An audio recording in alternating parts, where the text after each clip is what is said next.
बिस्मिल्लाहिर्रहमानिर्रहीम। अस्सलाम वालेकुम नाज़रीन, आप यूट्यूब चैनल देख रहे हैं। मैं इमरान ख़ान हूँ। पाकिस्तान में 14 अगस्त मनाई गई जश्न आज़ादी और भारत में 15 अगस्त मनाई गई वो उनका जश्न आज़ादी। और दोनों में फ़र्क जो हम वीडियो देखते हैं, तस्वीर देखते हैं, तो एक वाज़ेह फ़र्क है जो वहाँ से और यहाँ से अलग अलग पिक्चर पेश करता है। पाकिस्तान के अंदर जो मरकज़ निगाह या जो मरकज़ी हैसियत जिस शख्सियत को मिली तकरीबात के अंदर, वो फील्ड मार्शल आसिम मुनीर है, एक सरकारी मुलाजिम, एक फ़ौजी ऑफिसर जिसने रिटायर हो जाना है और जो एक्सटेंशन के ऊपर है। जबकि भारत में जो मरकज़ निगाह था या जिसे मरकज़ी किरदार कहा जा सकता है, वो वहाँ का मुंतखब वज़ीर आज़म था। ये फ़र्क है पाकिस्तान में और भारत में, और यही फ़र्क पाकिस्तान को बहुत पीछे ले गया। इस फ़र्क को अगर हम ख़त्म कर देते ना, तो आज पाकिस्तान भी आगे निकल जाता, बांग्लादेश की तरह, भारत की तरह। बहुत सारे लोगों को जब हम ये कहते हैं ना, शर्म आनी चाहिए हमें बतौर कौम और बतौर मुल्क कि हम अपने मुखालिफ भारत से कितने पीछे रह गए बहुत सारे मैदानों में। अब लोग ये कहते हैं कि भारत क्योंकि बहुत बड़ा मुल्क है तो इसलिए उसको आगे जाना ही था। तो ज़रा कंपैरिजन मैं आपके सामने एक रख देता हूँ। भारत और पाकिस्तान का अगर आप मवाजना करें ना रकबे के लिहाज से, तो भारत 4 गुना बड़ा है। 4.1 गुना भारत बड़ा है पाकिस्तान से रकबे के एतबार से। लेकिन अगर आबादी के एतबार से आप भारत और पाकिस्तान का मवाजना करें तो भारत 5.67 गुना पाकिस्तान से बड़ा है, यानी लगभग 5.5 गुना भारत पाकिस्तान से आबादी के नुक्ता नज़र से बड़ा है और 4 गुना रकबे के नुक्ता नज़र से बबड़ा है। अब ज़रा देखें कि इकॉनमी के नुक्ता नज़र से भारत पाकिस्तान से कितना बड़ा है। भारत के कौमी ख़जाने में इस वक्त 728.5 अरब डॉलर्स हैं। 728.5 अरब डॉलर, ये उनका कौमी ख़जाना। पाकिस्तान के कौमी ख़जाने में 20 अरब डॉलर है। देखें कितना फ़र्क है। और ये जो फ़र्क है ना, ये लगभग 36 गुना का फ़र्क है, 35.6 गुना का ये फ़र्क है। यानी रकबे में भारत 4 गुना और आबादी में 5.5 गुना ज़्यादा है। जबकि जो कौमी ख़जाने में पैसे पड़े हुए हैं उनके एतबार से वो 36 गुना पाकिस्तान से आगे है। अब ये तो हमारी नालायकी है ना, हमारा निकम्मापन है। फिर अगर आप ये देखें कि एक्सपोर्ट्स पाकिस्तान की कितने, जब बांग्लादेश भी इसमें पाकिस्तान से आगे है, ये भी आप अपने ज़हन में रखिएगा। पाकिस्तान के बाद 20 अरब डॉलर हैं तो बांग्लादेश के बाद लगभग 36 अरब डॉलर से ज़ायद है एक्सपोर्ट्स। ये बहुत इंपॉर्टेंट चीज़ होती है कि कोई मुल्क कितनी चीज़ें बनाकर बैरूनी दुनिया में भेजता है और उसको एक्सपोर्ट करता है, पूरी दुनिया को क्या बनाकर देता है जिससे वो मुल्क पैसा बनाता है। तो एक्सपोर्ट्स के मैदान में भारत जो है वो साल 2026 के डाटा के मुताबिक 863 अरब डॉलर्स की एक्सपोर्ट करने जा रहा है। यानी 863 अरब डॉलर्स की एक्सपोर्ट्स है भारत की बरामदात, जबकि पाकिस्तान 35.6 अरब डॉलर। और यहां पे जो फर्क है वो 24.24 गुना का फर्क है, यानी 24 गुना से भी ज्यादा फर्क है भारत और पाकिस्तान के बीच में। और बांग्लादेश भी 48 अरब डॉलर से जायद की एक्सपोर्ट्स कर रहा है, यानी पाकिस्तान से तो इसकी भी बहुत ज्यादा है। तो जहां मुकाबला करना है वहां हमसे मुकाबला होता ही नहीं। वैसे हम चौधरी बने रहते हैं, यानी जहां मुकाबला करना है वो मुकाबला नहीं करते। देखें हम कहां पे भारत से आगे निकल रहे हैं। ये जो तमगे बांटते हैं ना हम हर साल, पिछले 4 सालों में पाकिस्तान ने जितने तमगे बांटे हैं और भारत ने जितने तमगे बांटे हैं, इनकी रेशो पता है क्या है? पाकिस्तान ने भारत से 3 गुना तमगे बांटे हैं। भारत की आबादी पाकिस्तान से 5.5 गुना, 5.25 गुना ज्यादा है, तो उसको चाहिए था कि वो पाकिस्तान से 5 गुना ज्यादा तमगे बांटता। लेकिन भारत ने पाकिस्तान से 3 गुना कम तमगे बांटे हैं और पाकिस्तान ने 3 गुना ज्यादा भारत से 1500 के करीब हमने बांटे हैं, कोई 500 के करीब उन्होंने बांटे हैं। ये 4 साल के अंदर हमने तो लंडा बाजार ही लगा दिया तमगों का।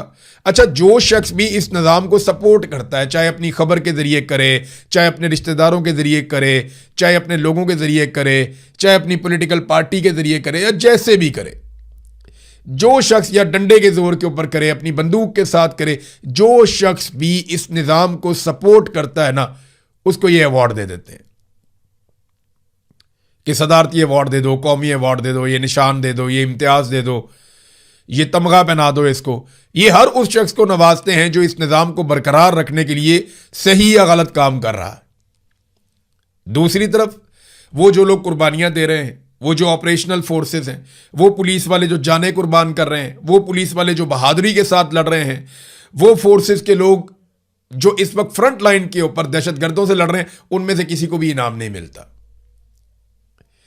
ये सिक्योरिटी फोर्सेस में भी ज्यादती हो रही है कि जो लोग अपनी जान को खतरे में डालकर कौम को बचाने के लिए और मुल्क की लड़ाई लड़ रहे हैं, उन लोगों को अवार्ड नहीं मिल रहे, उन लोगों को एजाजात नहीं मिल रहे। एजाजात मिल रहे हैं उनको जो इस वक्त पाकिस्तान तहरीक इंसाफ को या इमरान खान को कुचलने में किरदार अदा कर रहे हैं। हालांकि यहां पे जान का खतरा भी कोई नहीं है। पीटीआई ने कौन सा आगे से बम मार देना है या बैरिस्टर गौर ने बम बांध के खुद कुछ हमला कर देना, ये तो होना नहीं। वो एक इन्होंने बंदा मार दिया मोहम्मद हुसैन, उसकी अभी तक वीडियो जारी नहीं की गई। हर वाकये की सीसीटीवी फुटेज इनके पास आ जाती है, जारी कर देते हैं, लेकिन मोहम्मद हुसैन वाले वाकये की सीसीटीवी फुटेज इन्होंने जारी नहीं की। अब वो क्या है जो ये छुपाने की कोशिश कर रहे हैं, इसके बारे में हमें तो आइडिया नहीं है। सरकार को चाहिए कि अभी तक फुटेज जारी करती, पता चलता कि जनाब इस इंसिडेंट में क्या हुआ, लेकिन ना उसकी फुटेज जारी की जा रही है, ना उसकी मजीद जो शवाहिद और तफसीलात हैं वो सामने रखी जा रही हैं। बहरहाल ये था भारत और पाकिस्तान का फर्क। और मेडल्स नवाजे जा रहे हैं पाकिस्तान में किन लोगों को? जो लोग इस रजीम को सपोर्ट करते हैं, सिर्फ वफादारी और आप वो कह लें कि चापलूसी की बुनियाद के ऊपर ये मेडल्स बांटे जा रहे हैं। नाज़रीन, खबरें चल रही हैं कि पाकिस्तान तहरीक इंसाफ को ये ऑफर दी गई है कि 28वीं आईनी तरमीम आप करवा दें तो आपके बहुत सारे मामला हल हो जाएंगे। फ्यूचर में इमरान खान भी बाहर आ जाएंगे तो आपके लिए रास्ते खुल जाएंगे। देखिए, ये खबरें चल रही हैं मार्केट में, इनमें कितनी सदाकत है इसके बारे में हम कुछ कह नहीं सकते। अगर पीपल्स पार्टी और पीएमएलएन आपस में हाथ मिलाकर रखते हैं तो फिर तो इसकी ज़रूरत नहीं पड़ेगी। लेकिन अगर पीपल्स पार्टी अपनी जारहाना सियासत करती है, जो कि दिखाई नहीं दे रहा, जिस तरह बिलावल ने तारीफ़ें की हैं, जिस तरह जरदारी ने तारीफ़ें की हैं, जिस तरह वो फील्ड मार्शल के पीछे बाप बेटा खड़े हैं, तो इससे तो ये साफ जाहिर होता है और साबित होता है कि पीपल्स पार्टी गद्दारी नहीं कर पाएगी। वो हमेशा वफादार रहेगी और एस्टेब्लिशमेंट की हाँ में हाँ मिलाकर रखेगी। लेकिन अगर फिर भी किसी जगह पे कोई प्रॉब्लम आता है तो पीपल्स पार्टी को हीरो बना दिया जाएगा और पीटीआई को विलन बना दिया जाएगा पीएमएलएन के साथ खड़े करके। याद रखें, अगर पीटीआई ने ये एक आईनी तरमीम करवा दी ना, 28वीं आईनी तरमीम में पीटीआई ने हिस्सा ले लिया मौजूदा निजाम के साथ मिलकर, तो इससे दो चीजें हो। नंबर एक, मौजूदा निजाम को लिजिटिमेसी मिल जाएगी, इनके वजूद को बरकरार रखने के लिए इनको जवाब मिल जाएगा। नंबर एक, स्टैंप लग जाएगी कि ये लोग ठीक हैं, जायज लोग हैं, पीटीआई ने भी इनके साथ कोऑपरेट किया है। नंबर दो जो काम होगा कि 26वीं और 27वीं आईनी तरमीम के खिलाफ पाकिस्तान तहरीक इंसाफ ने जो कुछ आज तक कहा वो गलत साबित हो जाएगा, क्योंकि जवाब मिल जाएगा 26वीं और 27वीं आईनी तरमीम को यह कहकर कि जनाब इसी असेंबली में 26वीं तरमीम भी हुई, 27वीं भी हुई और 28वीं भी हुई। 28वीं में शामिल थे और 26वीं और 27वीं के ये खिलाफ हो गए, ये कैसे हो सकता है? ये इस किस्म का मामला पीटीआई को आने वाले वक्त में थोड़ा सब्र अब कर लेना चाहिए, वक्त गुजार लेना चाहिए।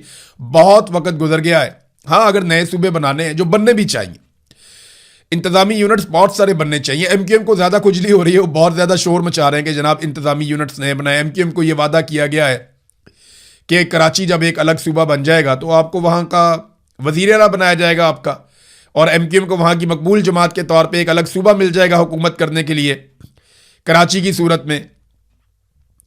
तो एमक्यूएम जो है वो बहुत ज्यादा रोला डालती है इस सारे मामले के ऊपर। लेकिन मजे की बात यह है कि अगर आप अवाम में जाकर देखें तो एमक्यूएम के पास तो वोट बैंक ही नहीं है। ये तो हर दफा फॉर्म 47 आसिम मुनीर साहब नहीं दे पाएंगे। कब तक देंगे? अभी तक तो देते चले आ रहे हैं, लेकिन क्या हर दफा दे पाएंगे?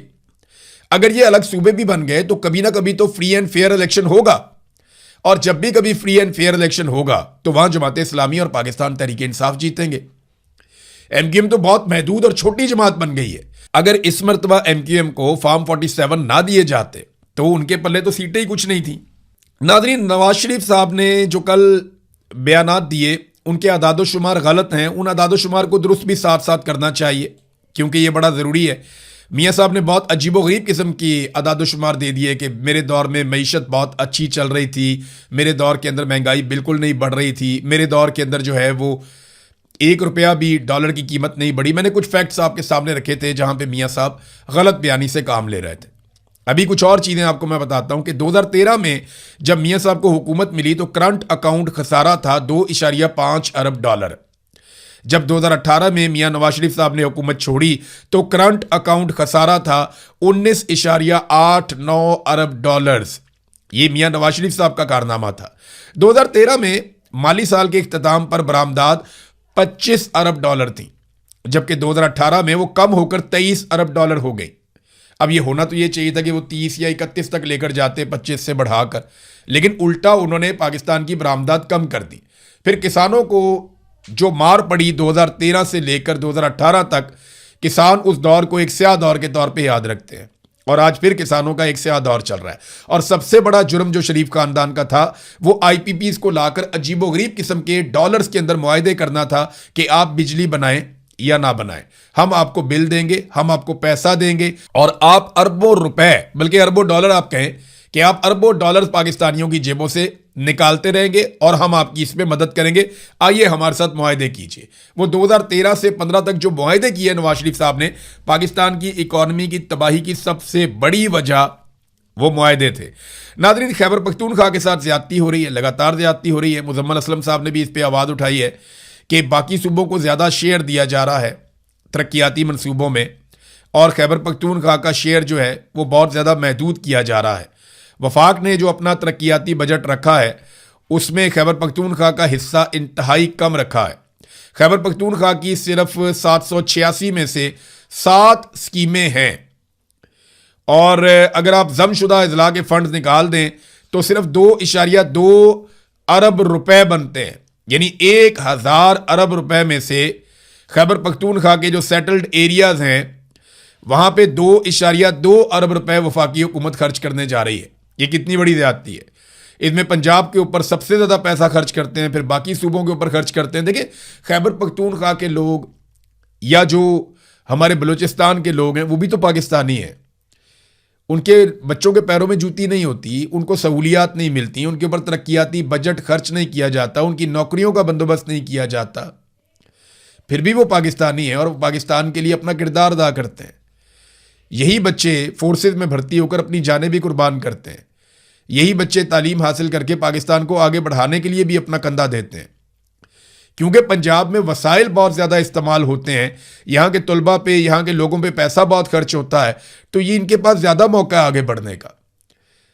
खैबर पख्तूनख्वा और बलूचिस्तान के लोगों का ये कसूर नहीं होना चाहिए, उनके ऊपर भी पैसा उसी तरह खर्च करना चाहिए जैसे बाकी बड़े सूबों के ऊपर खर्च किया जाता है। नाज़रीन, किसी दौर में जजेस के फैसले बोलते थे, आजकल जजेस बोलते हैं। जस्टिस सरफराज जोगर साहब जो इस्लामाबाद हाई कोर्ट के चीफ जस्टिस बनाए गए आईनी तरमीम के बाद, अब वो एक तकरीर कर रहे थे 14 अगस्त के हवाले से। उन्होंने कहा 2 साल में पाकिस्तान ने दिफाई और सफारती लिहाज से जो चीज़ें हासिल की हैं अल्लाह की बड़ी करम नवाजी है, अदरवाइज किसी ज़माने में पाकिस्तान का इस तरह का कोई नाम नहीं था। जजेस के फैसले बोलते हैं, उनकी खुशामद नहीं बोलती।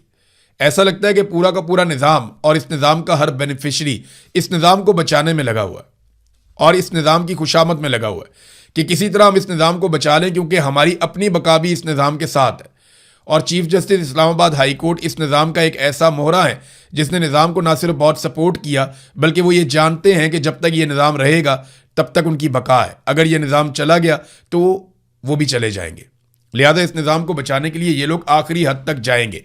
जजेस के फैसले बोलने चाहिए, लेकिन इनके फैसले क्या बता रहे हैं वो आप देखिए, पढ़िए, आपको समझ आ जाएगी कि कितनी जानिबदारी है इनके फैसलों में। ख़ास तौर पे जो अवामी मामलात हैं या जो सियासी मामलात हैं या जो एस्टेब्लिशमेंट की सियासत में मुदाखलत है, उस हवाले से इनके फैसलों में शदीद तरीन जानिबदारी है। नादरीन, पंजाब का एक ही ऐसा मनसूबा है जिसको मरीम नवाज का मनसूबा कहा जाता है, सुथरा पंजाब।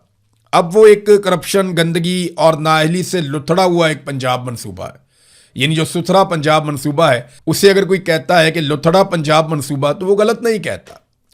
हालात ये हो गए हैं कि समा टीवी जो हुकूमत का अपना टीवी है और हुकूमती वजीर का टीवी है, वो ये बताने पर मजबूर हो गया कि लाहौर से मुल्तान और मुल्तान से जनूबी पंजाब और लाहौर से लेकर ये अपर पंजाब तक हर तरफ गंद ही गंद है, हर तरफ गंदगी के ढेर फैले हुए हैं। हर तरफ बेड़ा गर्क कर दिया है, करप्शन है, नाअहली है। सुतरा पंजाब के फंड्स कहाँ जा रहे हैं कोई समझ नहीं आ रही। हर कुछ अरसे के बाद कोई ना कोई खुदकुशी करता है। सुतरा पंजाब के जो बेचारे मुतासरा मुलाजमीन हैं वो एहतजाज करते रहते हैं, आवाज़ उठाते रहते हैं कि किसी तरह हमें पैसे मिल जाएं, हमें हमारी तनख्वाह मिल जाए, जो काम हम कर रहे हैं उसके बदले में जो पैसे हैं वो हमें मिल जाएं। फवाद चौधरी जैसा आदमी जिसने उस्मान बुज़दार की हमेशा मुखालफत की थी, यानी मैं भी ये सोचने पर मजबूर हो गया कि अगर मुझे कोई कहे कि कंपैरिजन करना है उस्मान बुज़दार का मरियम नवाज से तो मैं क्या करूँगा। देखें, प्रोटोकॉल मरियम नवाज का ज़्यादा है, ज़्यादा अच्छे कपड़े मरियम नवाज पहनती हैं, ज़्यादा मरियम नवाज अपना दिखावा ज़्यादा करती हैं, मरियम नवाज ने अपना रोब ज़्यादा बरकरार रखा हुआ है, ब्यूरोक्रेसी को दबा के रखा हुआ है। मरियम नवाज ने सिस्टम को चलाने के लिए अपनी तशहीर बहुत ज़्यादा की है और तशहीर के मैदान में तो उस्मान बुज़दार कहीं मुकाबला भी नहीं कर सकता। लेकिन जब गवर्नेंस की हम बात करते हैं तो फवाद चौधरी जैसा नाकिद जिसने हमेशा उस्मान बुज़दार की मुखालफत की, हर प्लेटफॉर्म पे की, और मैं वो आदमी हूँ जिसने 12-14 स्टोरीज़ की थी उस्मान बुज़दार के ऊपर और बहुत सारी चीज़ों को बेनकाब किया था। लेकिन मेरा भी ये मानना है, और फवाद चौधरी का स्टेटमेंट देखें, हैरान कुन तौर पर बुज़दार हर लिहाज से मरियम नवाज से बेहतर वज़ीर आला था, ये फवाद चौधरी ने कहा। तो मुझे भी अब ऐसा लगना शुरू हो गया है कि वाकई में बुज़दार मरियम नवाज से बेहतर था, क्योंकि इन्हें गवर्नेंस की अलिफ बे तक का नहीं पता। इन्हें पता ही नहीं है कि ब्यूरोक्रेसी को कैसे चलाना है। इन्हें आइडिया, हर चीज़ में सिर्फ इनको डंडा इस्तेमाल करना है, क्योंकि डंडे के बलबूते के ऊपर ये इक्तदार में आए, उसके अलावा इनके पास है कुछ नहीं। तो अब तक के लिए इतना ही। अपना ख्याल रखिएगा, अपने चैनल का भी। अल्लाह हाफ़िज़।